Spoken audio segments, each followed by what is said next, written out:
violation of Constitution. So 1975 to 1977, it was called as that chapter in Indian democracy. Why? Human rights violation, fundamental rights were taken away, democracy was destroyed and murder, dictatorship was established in our country. Why this emergency and what?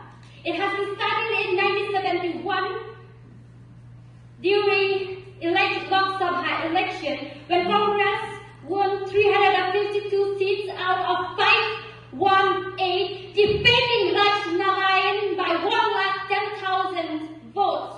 However, Allahabad High Court challenged Mrs. Gandhi's victory by RP Act Section 123 says any candidate who malpractice during election, their election will be invalid.